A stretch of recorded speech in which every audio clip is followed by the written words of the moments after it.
How's it going, Yellow Jacket Nation? And welcome to another episode of Jacket Chats. I'm your host, Bryce Johnson. Today I'm joined by volleyball setter Hannah Lamon. Hannah, how are you this morning? I'm very good. Thank you for having me, Bryce.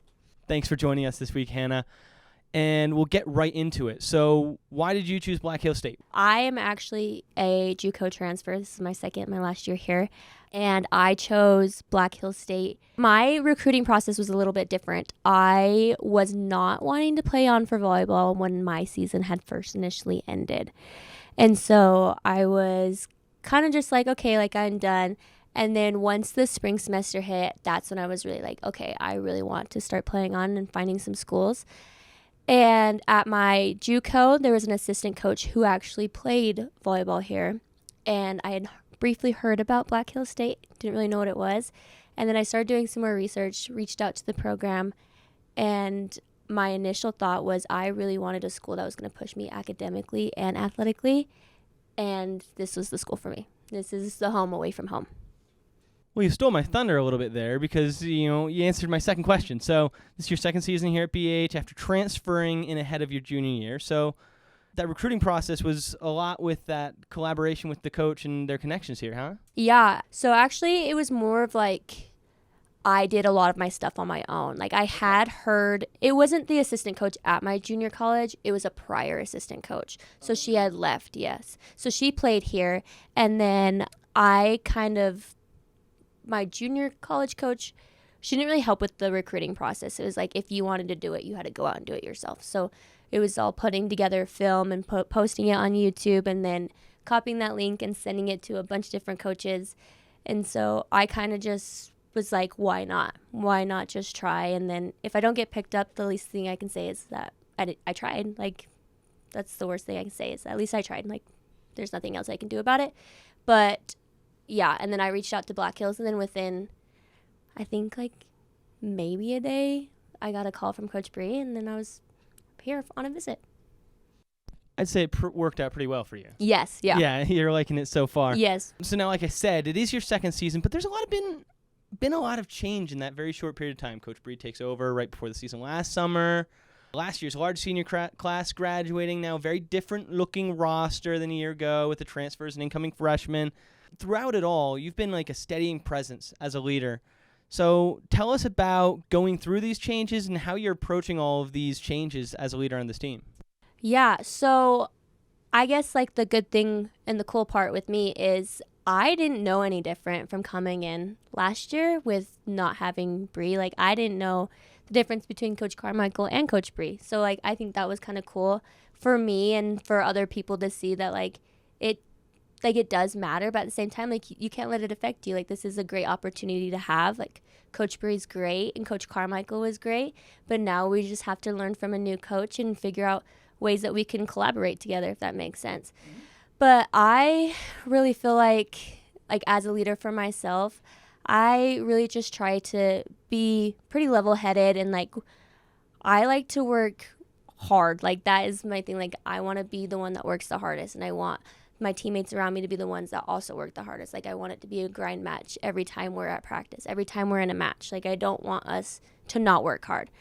And so I think just me, by holding myself and my teammates to a high level, that has helped us be adaptable towards change. Like change is always going to happen and you might as well adapt to it rather than try to fight it. And I think this year we've been really good at adapting to it rather than fighting. That's a really interesting perspective. And you mentioned it, exactly what I said, being that steadying presence and leading by example, I guess, yeah. Right? So now it's been a trying couple of years in terms of wins and losses, but as an outside observer, there are some things moving in the right direction. I know it's one of those things that Coach Davis really emphasizes, and it's the team culture. To me, there seems to be a different feeling with this year's team than it was last year. Is that right? Yes, 100%. So in the spring, we did a lot of like mental mindset training, and there was 10 of us that was here in the spring, which isn't a full like roster by any means. So I feel like the 10 of us that were here in the spring, like we really bonded, we really connected. We all found a common level of what we wanted BH volleyball to look like. And from there, we've said it before, we're building the foundation for BH volleyball, like this year, next year, and years next after that. So I just think like culture this year, we have been honing in on it so much of like being mentally strong, leaning in and leaning on each other, like no longer just like playing for yourself, like play for your teammates, like figure out your why for why you're here and use that to drive you and become a better teammate. And I think like this year, granted, like the wins and losses, yes, like that does play a toll on the team and whatnot, but this is the best team that I have ever been a part of. And that says a lot from like where my past is coming from. And I would never trade any of the experiences that I have from this year just because of the culture that we have built. That's very interesting. And I know at the fall media day back in, what was it, August, September? Yeah. Like Bree talked about like those hard conversations, but coming out of it a lot stronger as a team. So as a team now, you learned a lot about yourselves last year. You learned a lot about yourselves in the spring. What have you learned about yourselves over the course of this season? I think over this season is we have some, like, in the best way to put it, we got some dogs in us that want to go out there and fight. And right now it's just trying to find everyone's, like, inner dog to go out there and fight. Like, we all have the capability, the talent, the drive to go out there and get it. We are just in one of the toughest conferences, and sometimes it can get really, like, you can get really hard on yourself when, like, there's these good teams and whatnot. And so right now it's just, like, finding that inner drive and that fight and going out and get it. Because physically there's no reason why. It's more of, like, a mental aspect of it. But, yeah. Yeah, the RMAC is no joke. Like, I don't usually bring it up, but sometimes I do. My undergrad was a D2 school in New Hampshire. Mm-hmm. All of these players on the roster are all from Colorado, or all from, Wyoming, or these Mountain West teams. Well, guess what? They're not getting even the best players in these states, at the D2 level.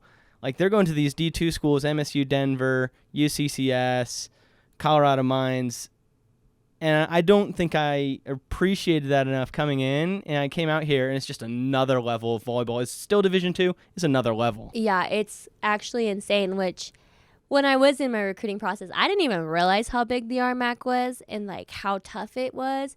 So last year I was kind of just, like, experiencing everything in a new light, being like, whoa, like, this is crazy. But, I mean, it is insane with how good RMAC volleyball is, and it's so cool to see that, like, every week it's going to be a dogfight. It just depends on what teams are going to show up. Like, there's been some upsets this last week in the RMAC volleyball, and it really just hones down to who's showing up for the week, like, because we're all at that same level. That's awesome. A really special conference in terms of volleyball, for sure. Now, you've mentioned her a couple of times. How do you like playing for Coach Bree? I love Coach Bree, and I truly, truly mean that. She has helped me come out of my shell more ways than one. My prior school that I was at, I had a rough relationship with my coach, and so I never really knew how to have, like, a healthy relationship with the coach. And it wasn't until springtime when Coach Bree and I had a lot of one-on-one time with some individuals and whatnot, and that's when, like, we kind of broke it down, and I realized, like, it's okay to have a positive relationship with your coach. Like, you don't always need to just have a negative relationship with her. And I feel like me and Coach Bree are pretty dang close. But yeah, I really like her. I think she is very knowledgeable, which is insane. She just knows so much about volleyball, and I'm like, holy cow, I want to be half of the coach that you are, because you do. Like, she knows so much that it just blows my mind. I'm like, every day you come out with some new knowledge, and I'm like, where are you learning this from? But yeah, I think, like, I can confidently say collectively as a group that we all love Coach Bree. And now, if I remember correctly, Bree was also a setter when she was in college. Yes. So you guys kind of have that extra link, right? Yes, yeah. So it's kind of nice because all the coaches that I've had in the past, none of them were setters. So it's kind of nice because sometimes setters can get the butt end of the stick type of thing. And yeah, she's one where she backs up her setters of being like, no, that was a great ball. Like, you need to go in and you need to go and hit it, which was a big eye-opening thing for me, because usually as a setter, like, you get it. Like, you just be like, like, you hit it out, like, that was a bad set. Like, I'll take that. But it's kind of nice to have someone in your corner being like, no, that was a great set. Like, you're doing what you need to be doing. And yeah, she helps me out a ton with like my confidence with her, like, has grown so much just because she like tells me like, I believe in you 100%. And I have never had anyone say that to me. So it's really cool to have that. That's really awesome. And also this year, Coach Davis had the opportunity to bring in an assistant, Coach Dylan Dahl. What has he brought to the team? How do you like playing for him? Dylan is, he's a goofy guy. We love him. He's also very knowledgeable. I kind of like, they balance each other out really, really well. And I love that. And Dylan works a lot with our middles in particular. And I feel like he has helped them, like our middles, grow a ton. And like mostly with our front row stuff, like with blocking and whatnot, like he's helped me out with my blocking and just getting extra reps in. I love Dylan. I think he would do anything for this team. You can just see his commitment day in and day out, and that speaks volumes to us. We love it. It also can't be overlooked that you kind of mentioned it, the size of the RMAC and the level of competition in the RMAC, but it's just geographically large. Yeah. And the travel schedule for you guys has been really brutal. Just 3 games on your home floor over the past month, which even blew my mind when I went back and looked at it. Yeah, that's crazy. So, and that's not nothing in a conference that's as spread out as the RMAC is. So now you go into this weekend, and after battling through all that adversity on the road, being able to sleep in your own bed again, what's it like being able to do that again as you gear up for game day this week?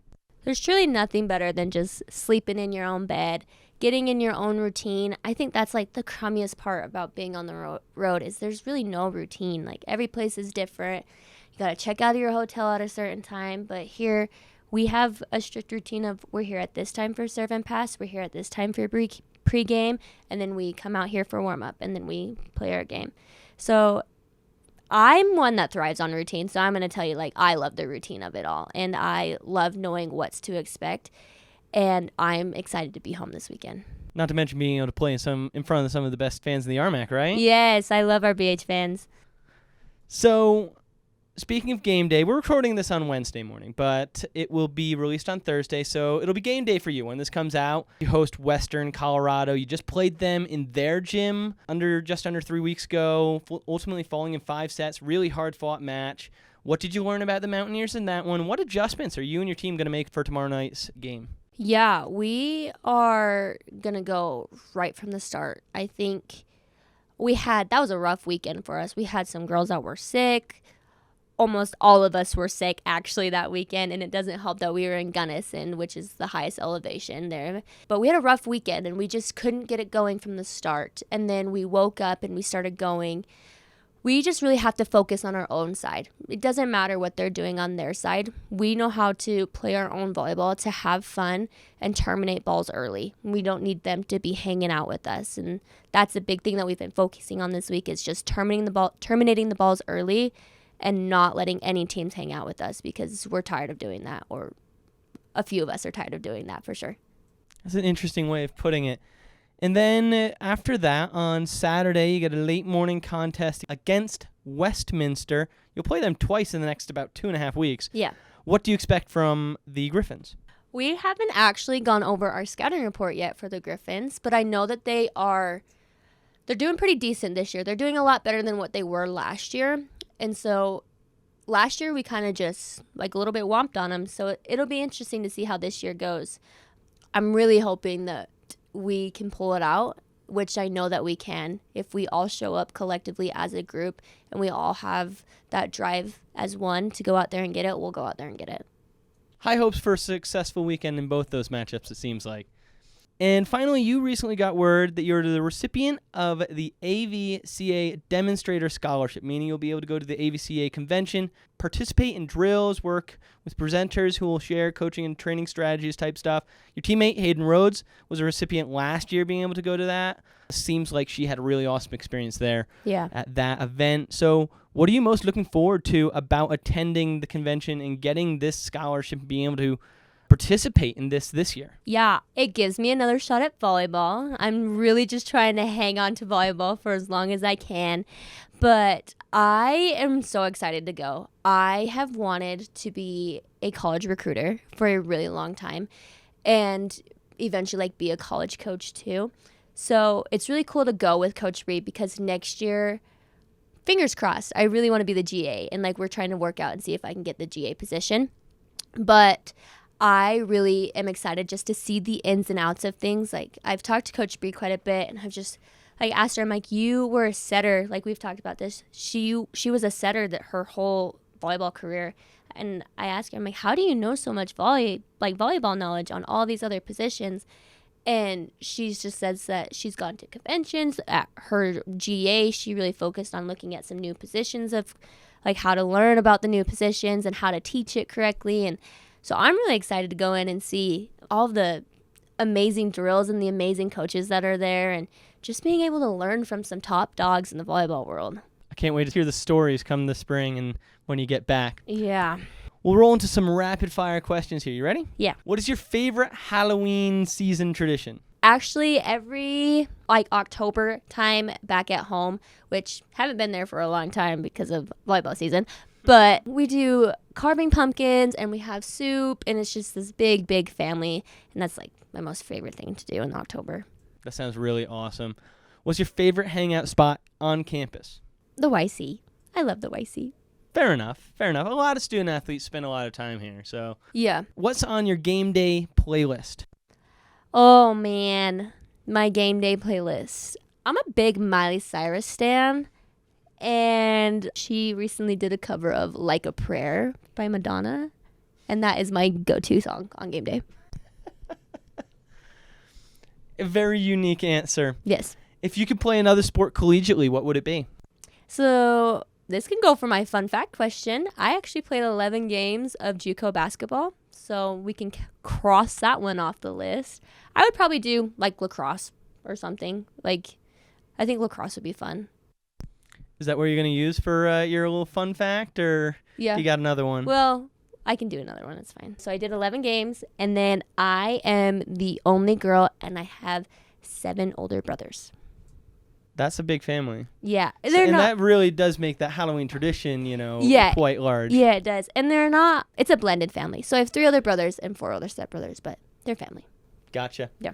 Hey, Hannah, this was awesome. Thanks so much for taking the time to join us. Yeah, of course. Thank you for having me. Until next time, I'm your host, Bryce Johnson, for Jacket Chats.